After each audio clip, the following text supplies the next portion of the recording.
First of all, welcome everybody, and it is great to see you, and hope everybody's staying safe and continuing to do their part to flatten this curve. And with that, it's an honor. We're really excited to finally be able to announce and talk about the state's best player, Adam Miller. With his signing of his NLI yesterday.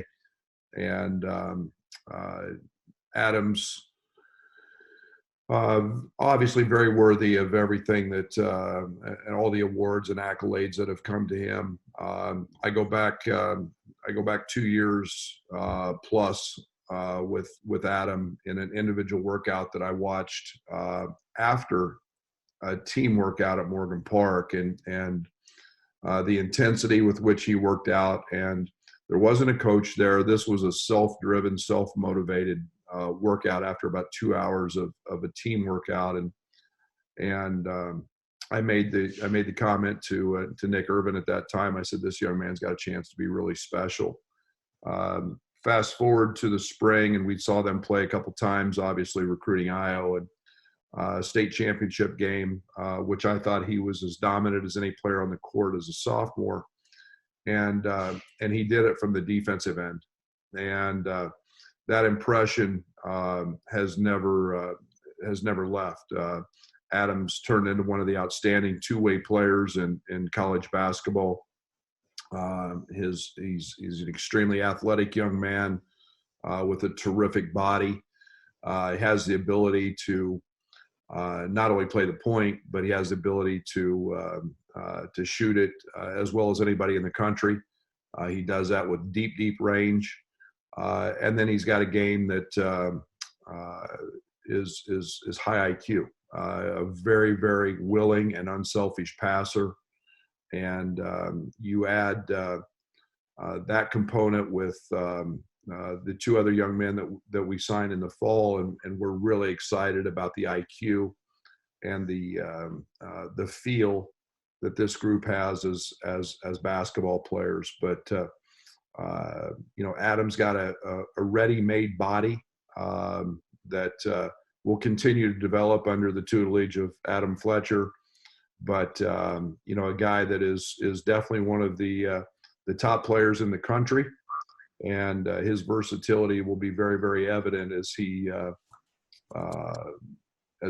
joins our program. So we're ecstatic. I think he's a winner.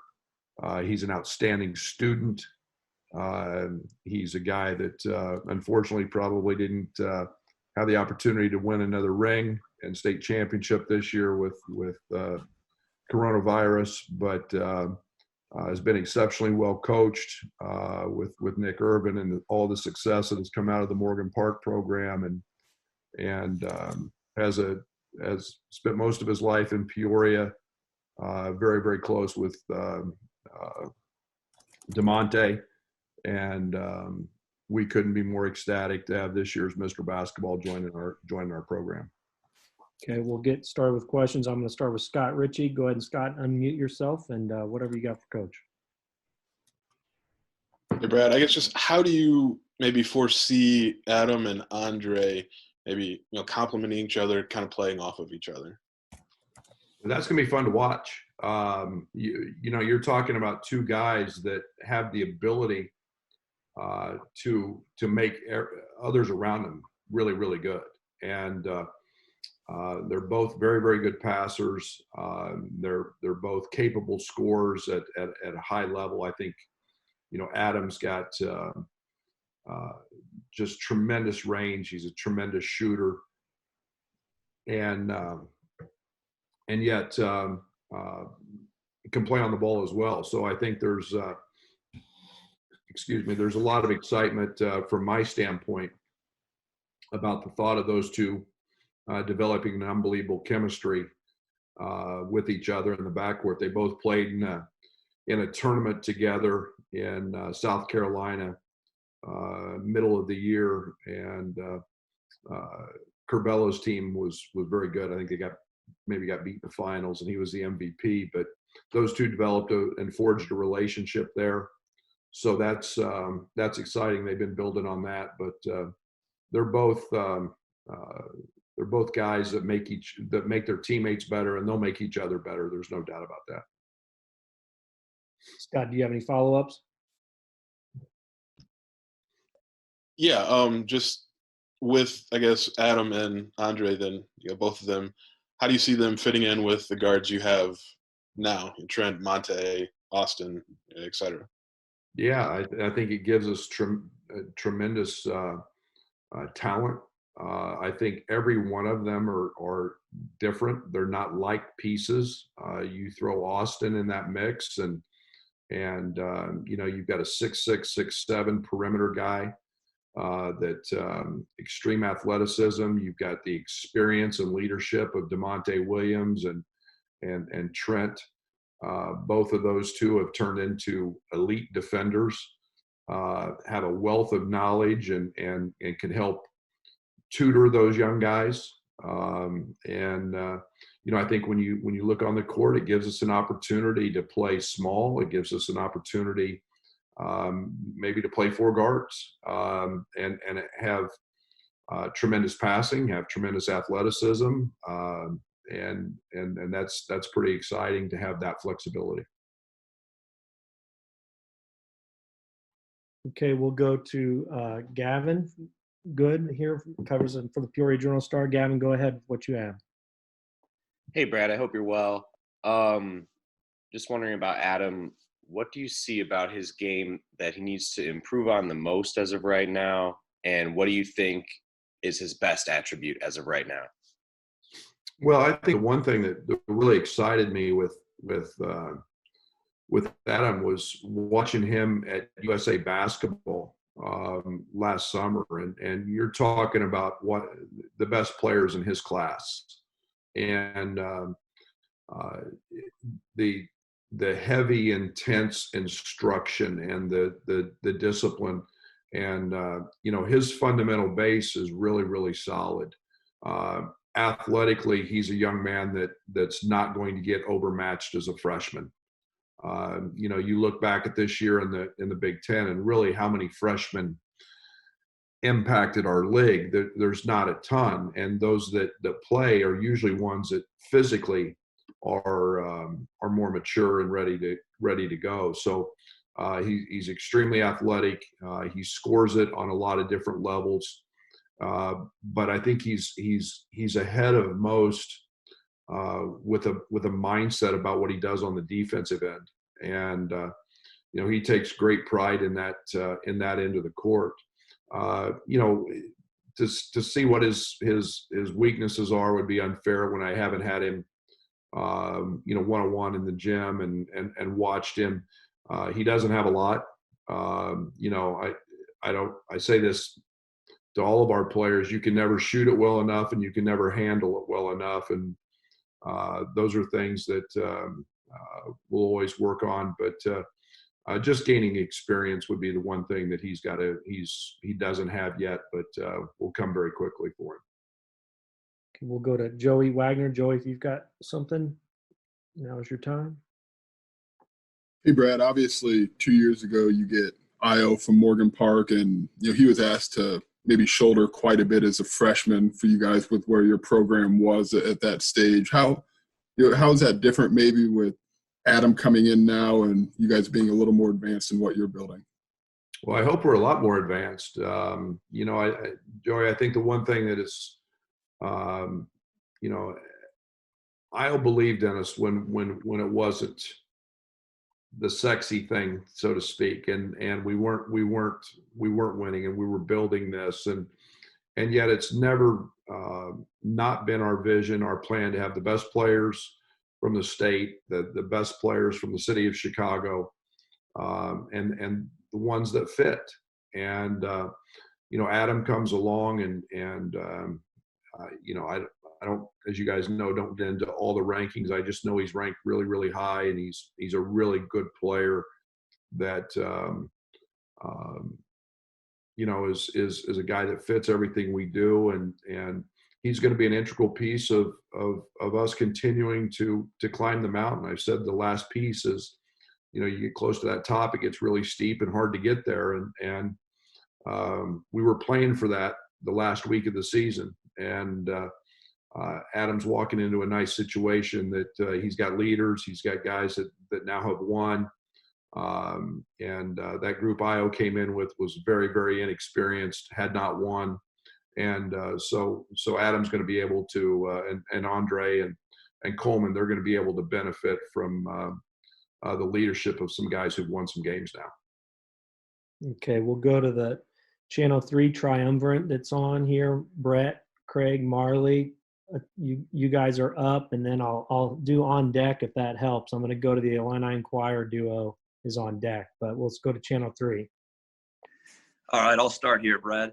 How much do you feel like in your eyes you've raised the floor of your recruiting base, and especially from that year one, how much more are you able to identify guys you want now that fit into your system and style of play?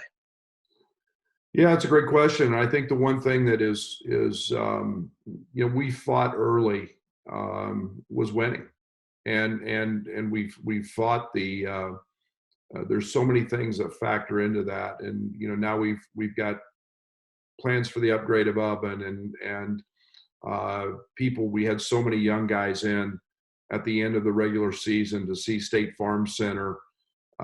We had a slew of them for the Iowa game, and to see State Farm Center like that is really special. And a big tribute to our staff. And those guys are doing yeoman's work, and it shows how good they are. But Illinois has got a lot to sell, and now we're doing our part by adding winning and the facility piece, and young people want to be a part of that, and they're guys that are potential next level guys, and when you can walk in as Io has the freshman, Trent has the freshman, Kofi has the freshman, and have success, that's going to be appealing to a lot of people, no matter what part of the world they're in. Anything from Marley or Craig? Yeah, hey, Brad. I'm just curious as to how you feel your program is adjusting to this new normal of everything through Zoom and not seeing each other face to face, whether it be in recruiting or in your team meetings. Yeah, I think we're looking at this in phases. We're obviously, everything was relatively fast, the abruptness of the way this ended, and we're approaching the end of the semester. We're approaching finals coming up, and the new norm was, online learning and staying really, really connected with those guys to handle the academic piece. They don't have access to weight rooms. They don't have access to gyms. That's what a great staff does. We've had many meetings talking about what we're doing with the weights, and Fletch is putting videos together. We're doing Zoom calls twice a week, not just talking about basketball. We talked about The Last Dance on Monday. Tonight will be some other things. And then, once the semester ends, as summer school approaches, then we can integrate the new guys into those things. We're putting a library, so to speak, of some videos of individual workouts together. So when things do loosen up for each of these guys, they can do individual workouts on their own that pertain to us. And then the really important piece is developing that chemistry, although it's not face-to-face, developing that chemistry with those new guys. And, then we'll try not to get too far ahead that way, as we don't know what this looks like moving into late summer or the fall. But, we're managing quite well, and our guys are I think the walls are closing in a little bit at home, but it's a time to grow. And I think the one thing that, we're talking about is we want to win the weight, and making sure that, that was a story I read on Doc Rivers, and we've just kind of adapted that as well to give him credit. I thought it made a lot of sense, and keep our guys thinking about being a top 20 program and continuing to work like a top 20 program, and win the weight seemed like a great way to go about it. Brad, I know there was a lot of anticipation from the fan base. People were waiting for Adam to sign. Were you pushing the envelope a little bit in that sense, or were you kind of patient with his decision as far as making decisions for your program? No, I once he committed, I've been extremely confident in where all of this was at with Adam, and so everybody's kind of got their own timetable, and circumstances are obviously a little different here with Corona, but no, I've got the utmost confidence since the day he committed that he was going to be an Illini. Okay, we'll go to Illini Inquirer for Jeremy and Derek, and then we'll have Orange and Blue News. Brad and Kedrick, you guys are on deck after them. Hey, Brad. Hope you're well. Obviously, Io and Adam are inevitably going to be compared, even though they're different players, different people. In what ways are they similar and different coming into your program? I don't know if I've ever looked at it that way, but I know that the fans will and you will, and just because they come from Morgan Park, obviously they're winners. That's an important piece. I think that I think Adam's an elite shooter, and physically their bodies are at different points. You look at Adam physically, he's 6'4", he's strong, he's got great legs, he's got a great base. I think it's too early to comment on the basketball piece. Io was so electric, and I got to remember back to Io as a freshman to make those same adjustments. We remember Io here as the end of his sophomore year, but yeah, I think there's some similarities, but their style of play is completely different, and Adam's an elite shooter, and yet he's got enough game that he's a really good finisher with that athleticism and that contact. I think he's a guy who can get to the foul line a ton, just that they've got different genetics, and that's probably the biggest adjustment. Those two are the biggest difference. Just one quick follow-up. How much do Io, Kofi, their success, how much does that help you guys land somebody like Adam or future guys? Well, that's one of the keys, and I've said it many times that what are we going back to Myers? I think is the last NBA guy that's been at Illinois, and when you play in the best league in the country, I hope we're recruiting guys and continually recruiting guys that are going to be in that situation to go test those waters and potentially play at that next level, and that means that we give ourselves a chance to compete, and every other program in this league for the most part has got those guys, and to get where we want to get, we've got to continue to recruit them, and it sure helps to now start that train that those guys are in a position to even look at the professional level.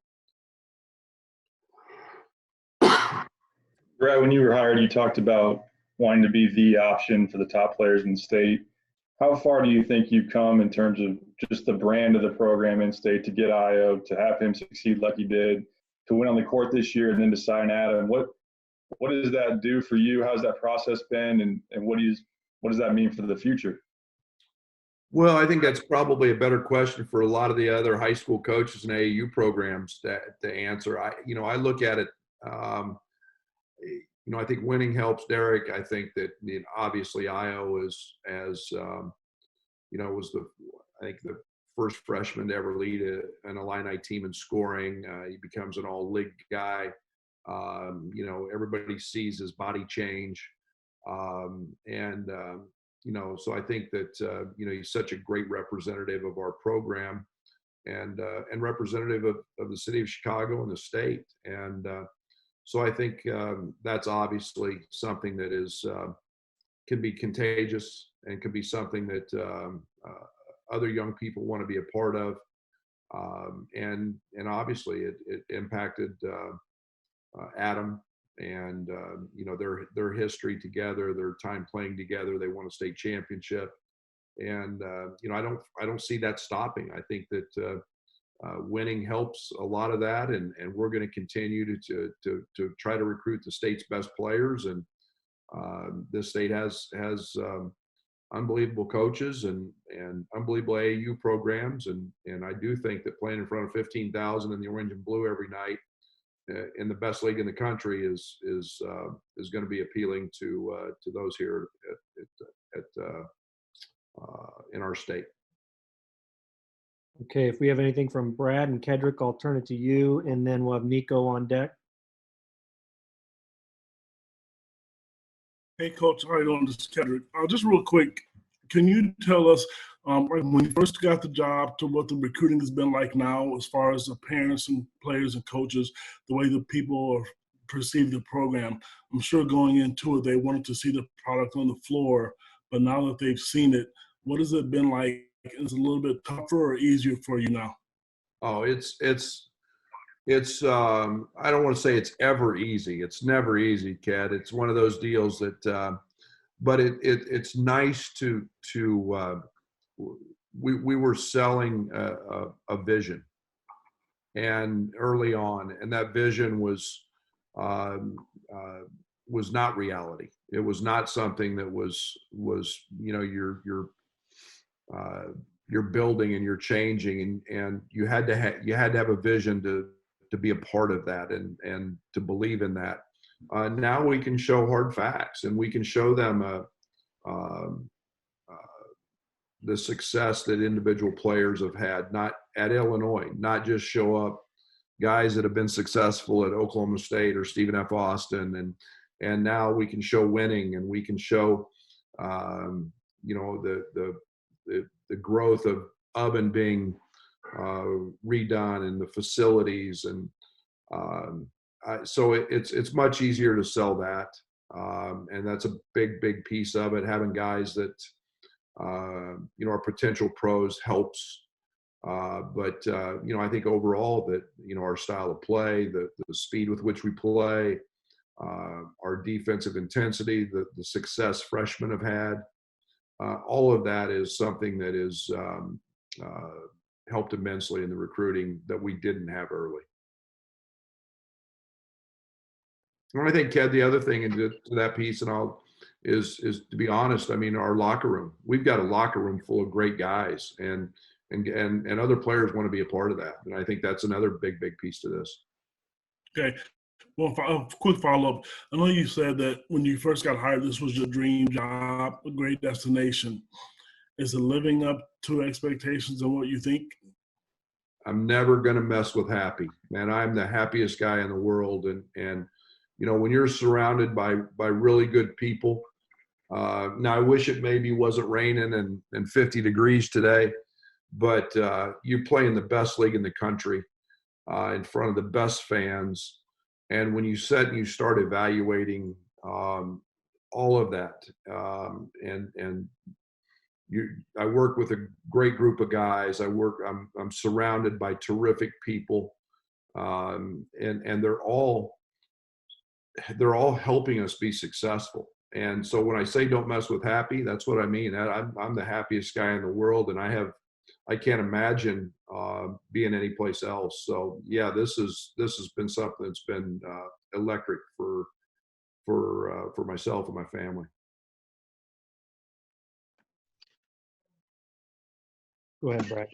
Brad, as you now have anywhere from 1 to 3 openings still on your roster, depending on Io and Kofi, and what are you looking to add to for next season now? Are you on my staff? Because we're asking those same questions daily. Brad, it's one of those things that is the challenge. when you have guys in the draft. We'll look for the best available. We're being very, very, very selective. I think that there's a chance we could have a sit-out guy. I think there's a chance it could be at any one of a couple of different positions. I think we're evaluating. There's enough data out there and information now about how transfers have worked, and grad transfers in particular, and success and failures. And this has given us tremendous opportunity to dig deep into each of these young people. And to be honest, I mean, it's got to be the right fit. It's got to be about winning. Is somebody going to step in here and average 20 a game? Probably not. But we'll see. It's an ever-changing. We're checking the portal. We're, I would expect with the NCAA relaxing the ACT and SAT rules, I would say we're going to see a huge group of underclassmen class up if they can. So I think that'll all happen here sometime very soon.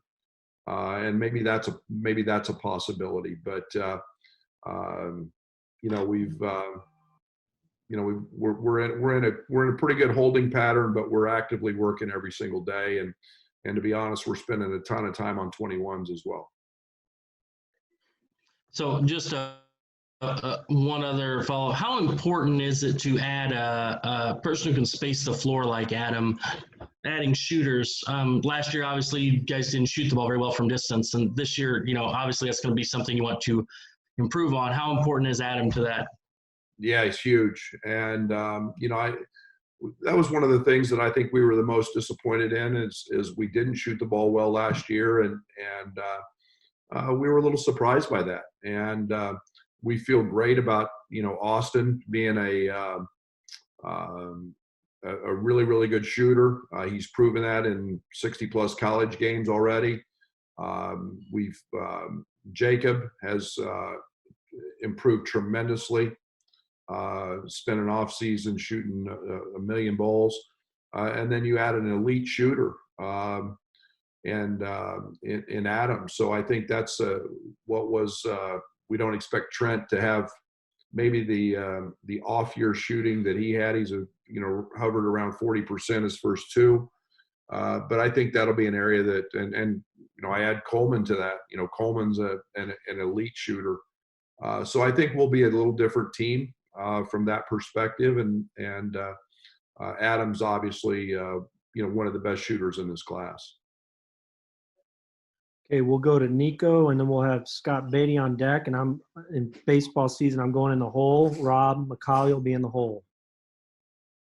Brad, I know a lot went into trying to figure out the balance between Trent, Andres, and Io as good ball handlers. Have you guys already kind of started talking about how to maybe get that next group of ball handlers the ball and kind of working that rotation with Trent, Adam, and Andre next season? Yeah, I don't think there's any doubt about that. I think it's, I think that we have so much versatility that you'll see guys, and it kind of works itself out throughout the course of the experience and give and take and learning and figuring out people's strengths. And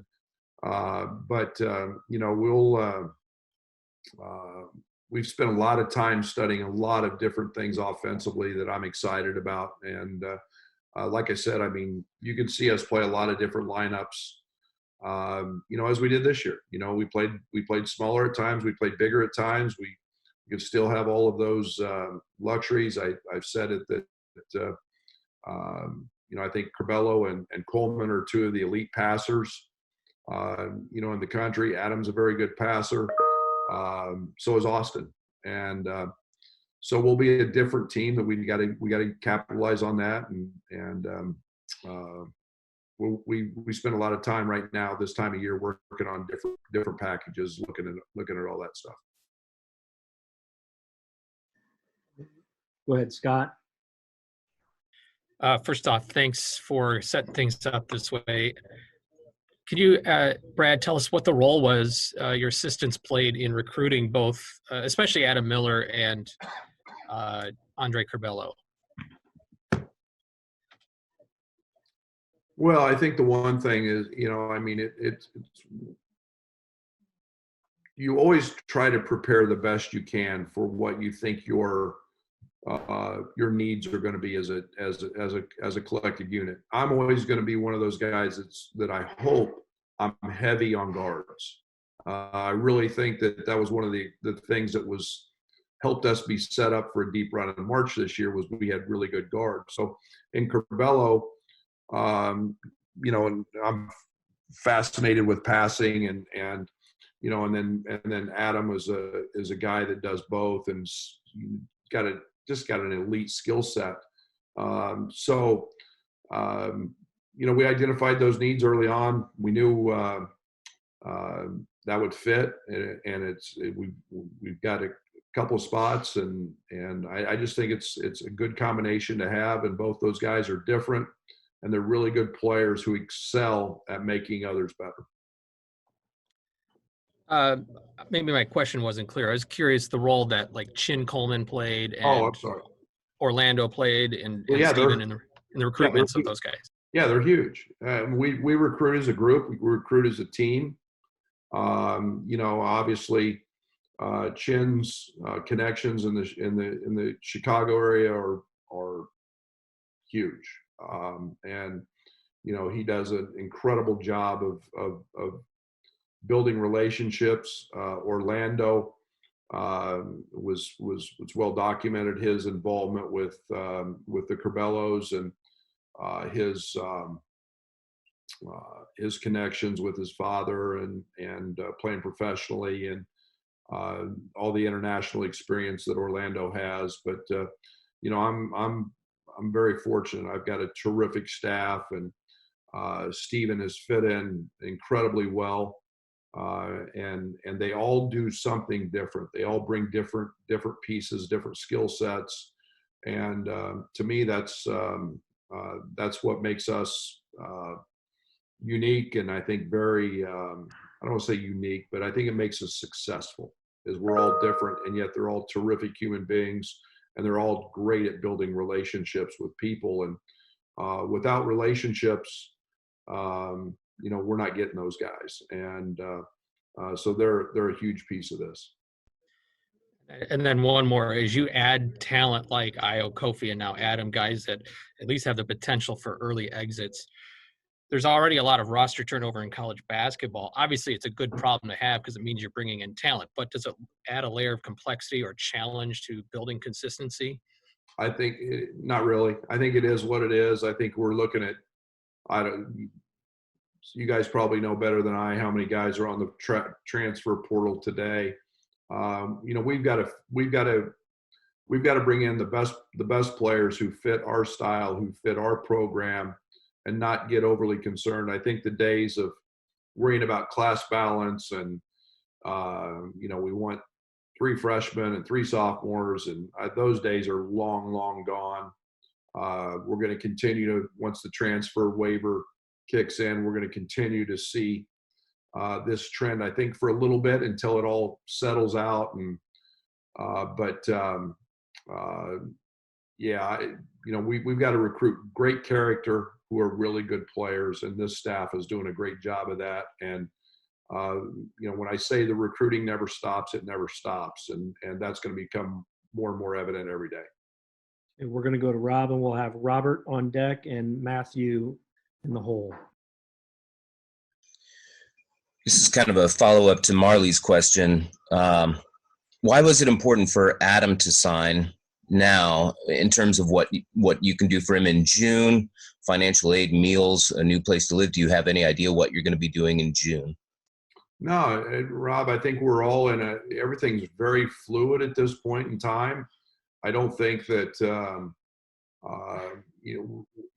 there's so many layers to this that we get the trickle down from the government, from the state, from university administration, and then to DIA, and then it gets to us. So There's a lot of layers before it gets to us as to what this thing's going to look like yet. And I've early on I tried to play out a million scenarios and maybe plan for all of them. And beyond that, I drove myself crazy. So I think it's just about literally operating day to day and creating those best case scenarios or worst case scenarios. And right now I think we know that everything's going to be online in the summer. They'll get in online classes, and it'll just be a different off season. And the way we're looking right now, and beyond that, we'll wait and see. I guess apart from online classes, and not to drive you any more crazy, but what is the latest update from Josh from the state about how things are going to move forward? Yeah, there really hasn't been. I mean, we are what we are. We're still stay at home. We're that we're going to be. I should say there's probably a couple other layers in there with the NCAA, with the Big Ten.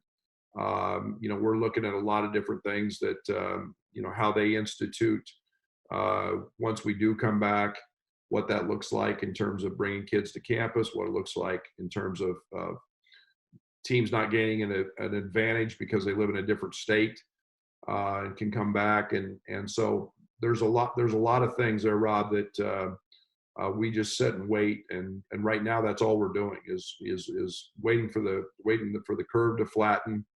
And then us continue to wait on the powers to be, so to speak.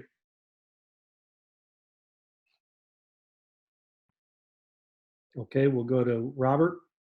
Any questions for Coach? Yeah, my question is kind of on the timing of this class. So with Io's class, Io signed in November, and then I think 5 guys signed in the spring. The Kofi class was all spring. There was no players in the fall. Then this class was Hawkins committed in September, and Curbelo in October, and Miller actually committed in November and signed now.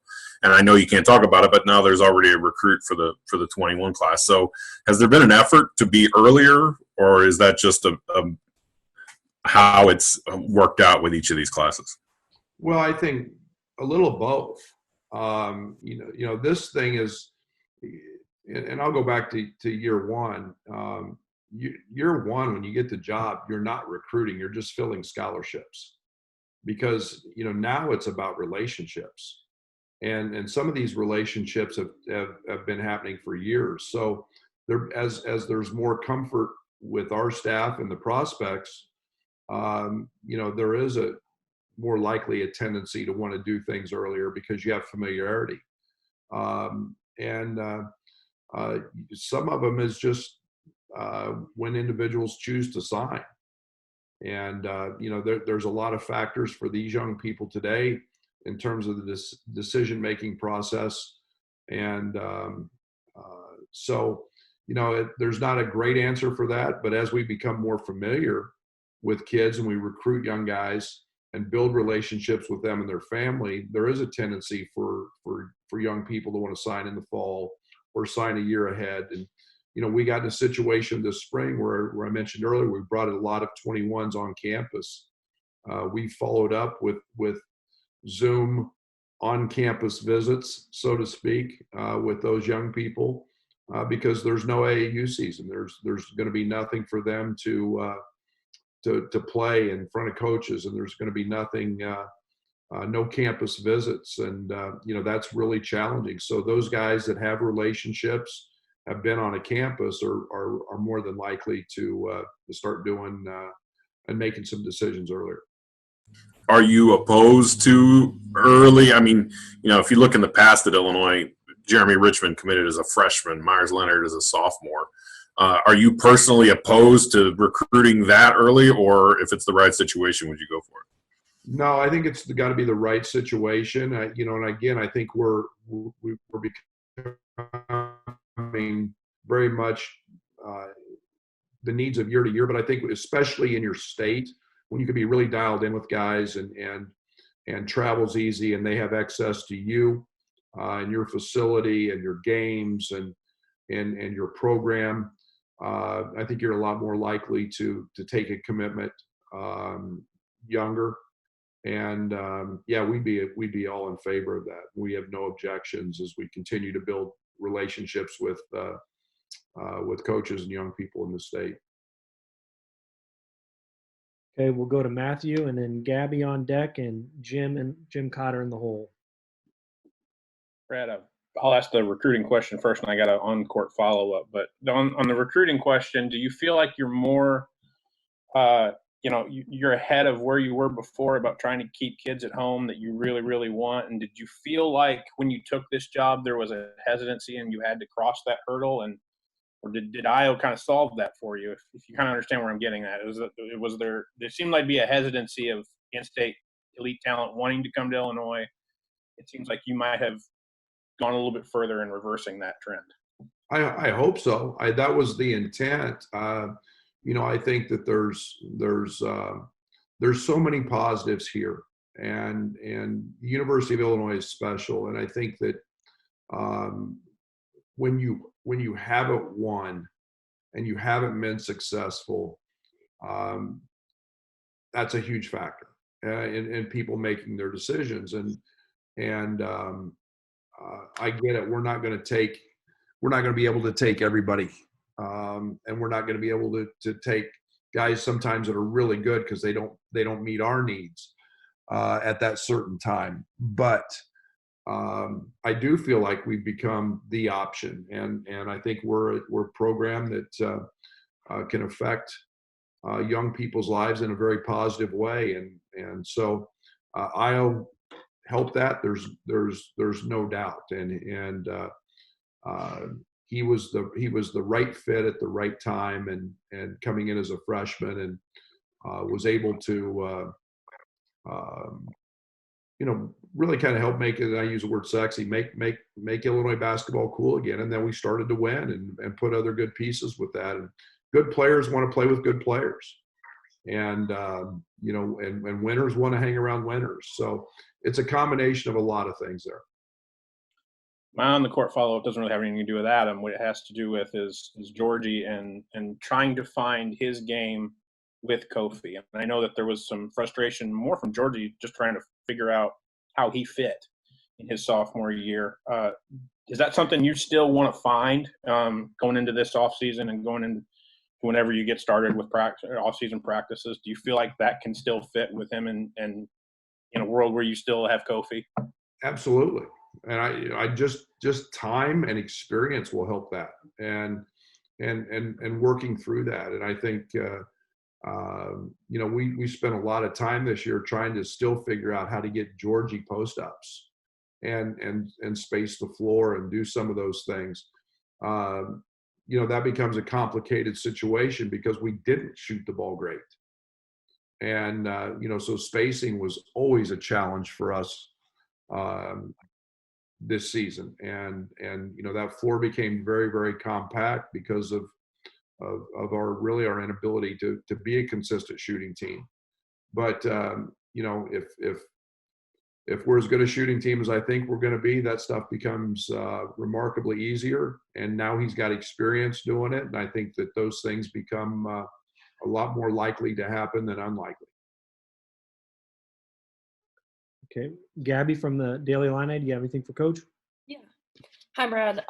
Just looking at a guy like Trent, who really just evolved as a defender and more of a leader on the court this year, how does his role continue to evolve and just elevate as a senior and trying to get more of that offensive game back?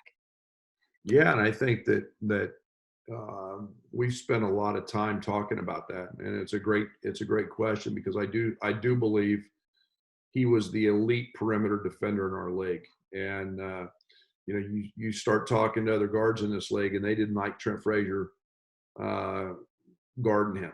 And he's so assignment sound on the defensive side. And I think he went 7 games, Derek, or 6, whatever that was, without a turnover. His understanding of what we were doing is very, very high. Trent was a little bit unfortunate that he ended up, I think 17 or 18 of his threes were end of clock bailout shots that he gets stuck with. We've got to find that median. We got to find that place for Trent, especially in transition, to shoot those threes, because he's really good at it. Yet I thought he had just a tremendous year in terms of leading a winning team. And there's a big difference in scoring points on a losing team and then leading a winning team. And Trent did all those intangible things, and his value was monumental and so key to us winning. Logged a lot of minutes, but defensively he was outstanding. And then just his ability to not turn it over was huge. He'll shoot the ball better. I don't worry about Trent there. Okay, and then from the car, Jim Cotter, you're on as coach. Hey, Brad, I had to step away for a few minutes. So I wasn't sure if this question was already asked before, but how does, now that Austin Hutcherson and Jacob Grandison have had a year sitting out to kind of observe and watch, what's their role going to be for this coming year with all these new pieces coming in? Yeah, I hope it's a big one. They're good players. And,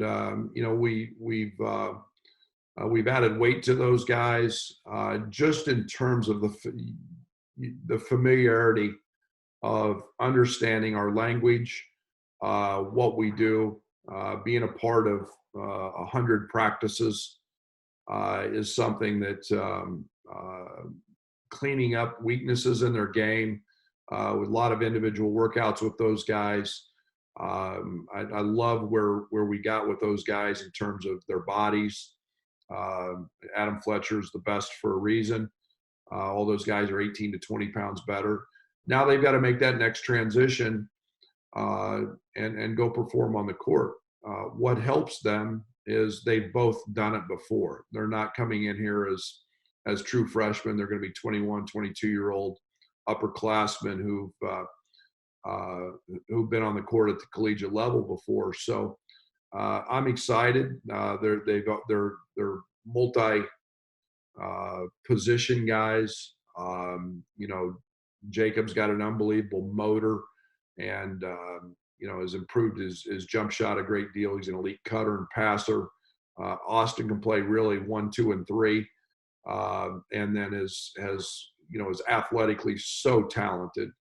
And you look at his shooting, and that's why we recruited him. Is he's an elite shooter. So I'm excited to get both those guys on the court. And nobody wants to talk about. Everybody wants to talk about your guys you're signed and the transfers and all this, but the guys that sit out in your program, those guys are good players, and I'm looking forward to adding them to the mix. All right. Well, we got to everybody. That's 50 minutes with Coach. So unless, Coach, you want to address the Chiefs draft pick tonight, I think, or this week, you're going to have to go ahead and take out that garbage now. No, Chiefs got to go offensive line or defensive back. When you're going to pay a quarterback, $250 million or whatever they're going to pay him, which he deserves, you got to protect him. And then, maybe if they could stop somebody a little more consistently, Mahomes wouldn't have to, throw for 400 every single game. But I'm curious to see the virtual draft, and then I can't wait for the last dance on Sunday.